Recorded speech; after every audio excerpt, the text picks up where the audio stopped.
On today's ChurchTechHouse.com screencast show, 3D printing buttons for your interactive projection.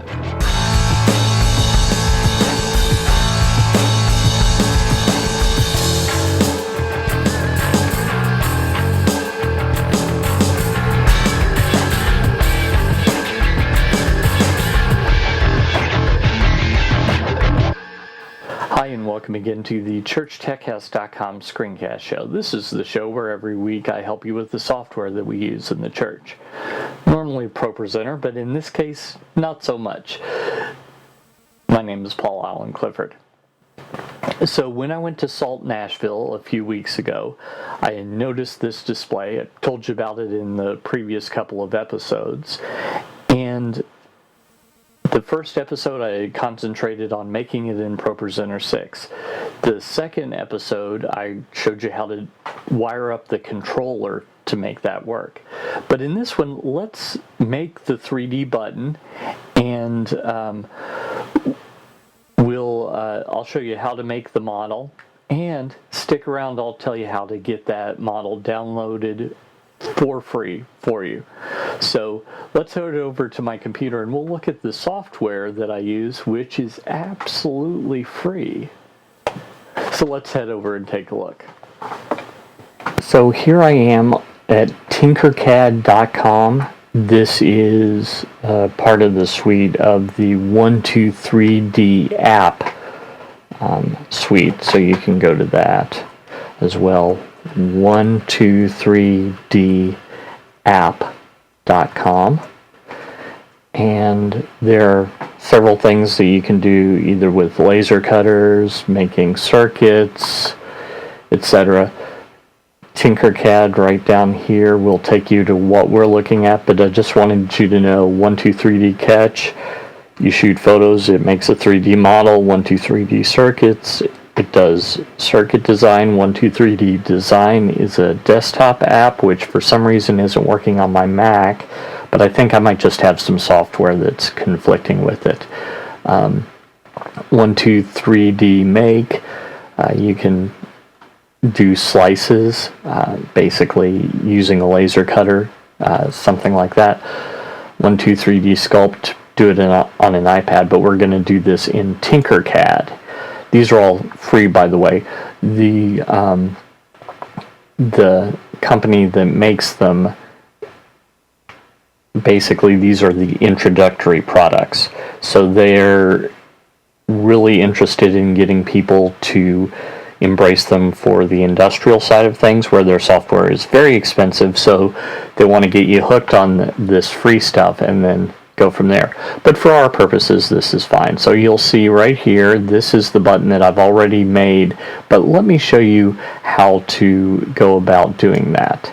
So I'm going to click Tinker This. I could click Create a New Design, but I already did that.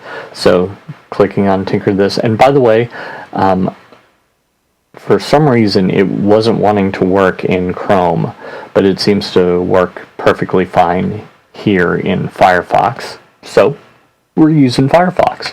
Sorry, Google. So the first thing that we're going to want to do is we're going to want to pull out the tools here and shape generators. Let's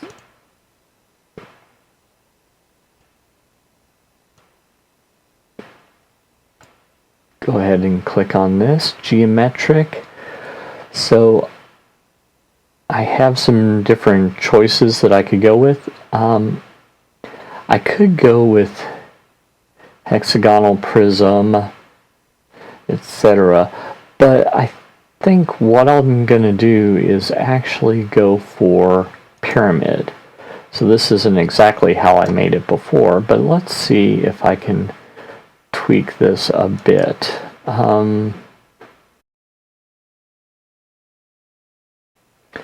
Maybe a hexagonal prism. I think that's actually what I use. No?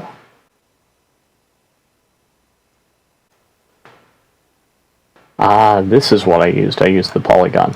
So let's go ahead and delete those. I'm just clicking on them and hitting the backspace button.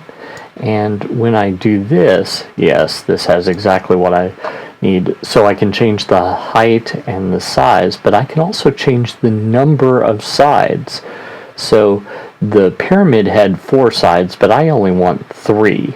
So we'll do that. Now I'm going to click down here and resize this so that this is a long, narrow kind of shape.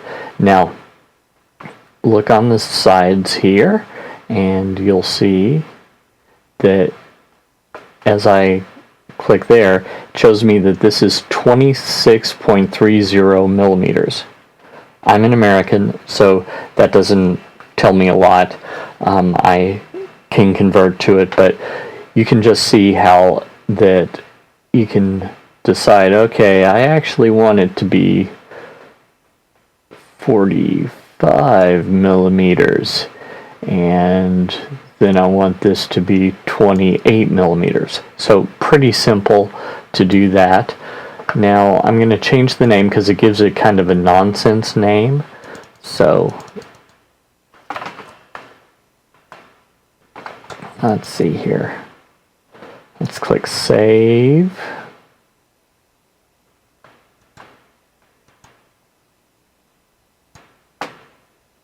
Nope. Where is it? Properties, maybe? Yes, properties. So what I'm going to do is call this triangle button 2 and click Save Changes. And now that'll change its name to something that makes sense. And the next thing that I can do is I can go ahead and I can order a 3D print. I can do that here. I could upload it to Thingiverse.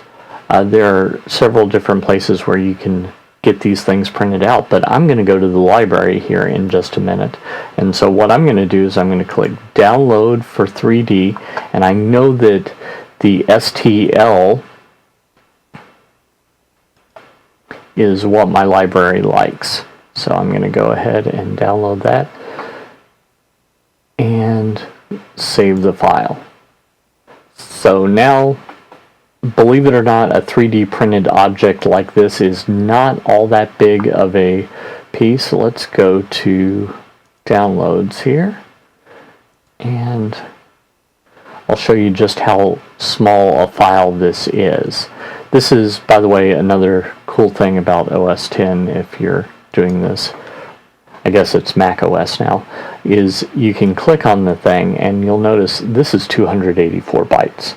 It's a solid object, but it's 284 bytes, so it's very straightforward. But if I click on it and then hit the space bar in Mac OS, it will bring up a preview of it that I can look around in 3 dimensions. So I'm just clicking and dragging here, and that's exactly what I want to do.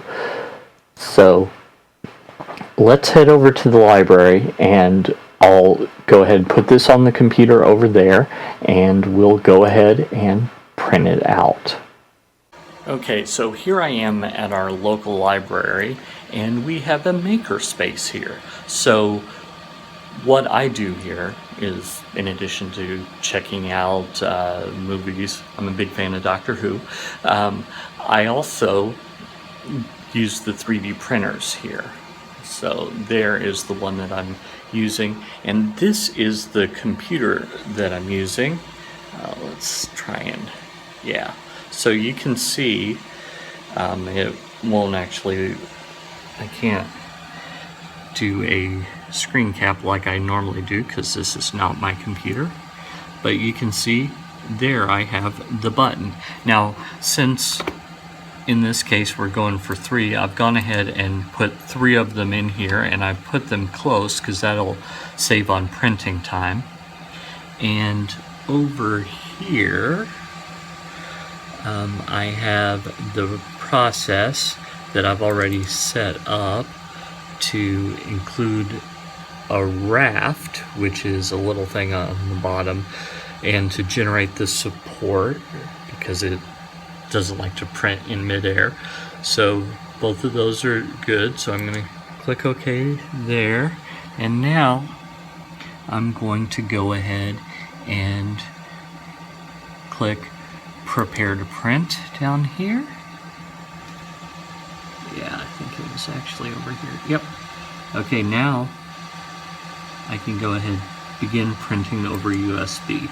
Now the software I'm using for this is Simplify 3D, and much to my chagrin I'm using a PC with Windows, but that's okay. You can do it on a Mac. I just don't personally have a 3D printer. So the print bed is raising right there, and it should start printing, and I'll show you a little bit of that. As you can see on this display, it is 218 to 220 Celsius is the temperature the 3D printer needs to be. By the way, this is a drone 3D printer. There are other models, but you can see that it's starting to print. It starts with an outline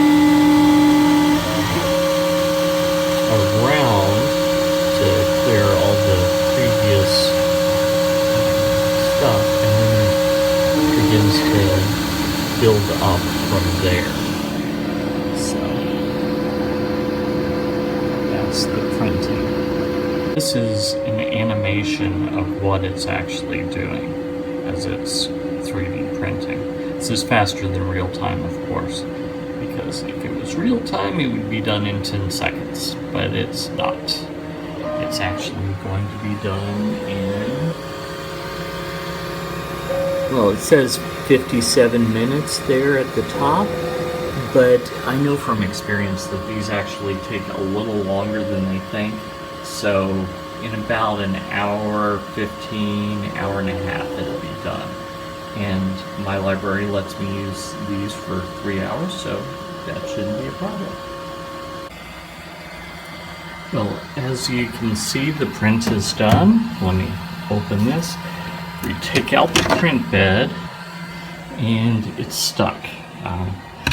So I have to go through and scrape it up. Basically, this is just a scraper like you would scrape your scrape paint off with.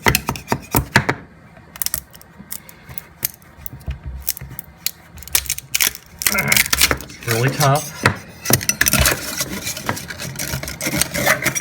And there's part of the raft left behind. So I'll get that. But here are my 3 buttons. Yeah, and they're going to break apart pretty easily. Perhaps connected them a bit too closely, but you can see basically that's one of the buttons. And there, got the rest of the raft off. Solid on the bottom, solid on the top. So now I just need to figure out how to turn that into something that actually does something. Well, I hope that helped you. As you can see, doing the 3D modeling is really not all that hard, especially for simple shapes like this. So you can do it yourself. Or if you'd prefer, head over to TDM, short for Trinity Digital Media, .fyi for your information, /interactive button. Sorry, forgot the link there for just a second. Interactive button. And then you can download the model that I made right here and use that yourself. By the way, you might be wondering where you can get it 3D printed if you don't have a 3D printer. If you do, no harm, no foul. Just do what you need to do. If not, here are a few options. First off, ask around, see if there's a church member that has one. Secondly, maybe someone has access to one at their office. Thirdly, there are services that will allow you to send in the model and they will print them out for you. That's that's a possibility. You could even buy your own 3D printer. They are as inexpensive as a couple $100s. Or you could do what I did, and that is head over to my local library. At my library, they have 4 3D printers. They're Dremel branded 3D printers, and they provide access to them for free, including the supplies. So that's where I got the 3D button that I made in this episode. Until next time, this is Paul Allen Clifford with TrinityDigitalMedia.com. Go out and change eternity.